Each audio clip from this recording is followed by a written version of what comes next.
বঙ্গবন্ধু আমাদের মতো নন, তিনি বিচক্ষণ। কখন কোন কথা বলতে হবে, কিভাবে জনগণকে সাথে করে নিয়ে যেতে হবে। তিনি যখন বাংলার গ্রামে প্রত্যন্ত চলে গিয়েছিলেন, আমার সৌভাগ্য হয়েছিল বঙ্গবন্ধুর সাথে থাকার। 1970 আমবাই নির্বাচিত হয়েছেন, আর এখানে অনেক আছেন নির্বাচিত হয়েছেন।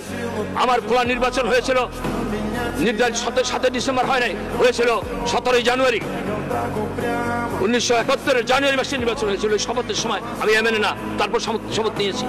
বঙ্গবন্ধুর সাথে সাথে বাংলাদেশ ঘুরেছি, 2টা বক্তৃতা করতেন। ভাইয়েরা আমার, আমি যদি আপনাদের জন্য আমার জীবনের যৌবন পাকিস্তানের কারাগারে কাটাতে পারি, আমি যদি ফাঁসির মঞ্চে দাঁড়িয়ে মৃত্যুকে আলিঙ্গন করতে পারি, আমি কি আপনাদের কাছে একটি ভোট চাইতে পারি না? এই 2 শব্দে মানুষের চোখের বাড়ি পড়তো এবং হাত তুলে বলতো, হ্যাঁ আপনি আমাদের কাছে ভোট চাইতে পারেন। জনগণকে জিজ্ঞেস করছি কোথায় যাচ্ছেন, কেন মিটিংয়ে যাচ্ছে? কার মিটিং? আওয়ামী লীগের মিটিংয়ে না, কার মুজিবুরের মিটিংয়ে যাচ্ছে, শেখ মুজিবের মিটিংয়ে যাচ্ছে। আমরা যে একজন এমপি হয়েছি, এমএলএ হয়েছি, আমাদেরকে বাইসে ভোট দেয় নাই, ভোট দিচ্ছিল একজন মানুষ, তিনি জাতির পিতা বঙ্গবন্ধু শেখ মুজিব। তার সম্বন্ধে সতর্কতার সাথে আমাদের সকলের কথা বলা উচিত।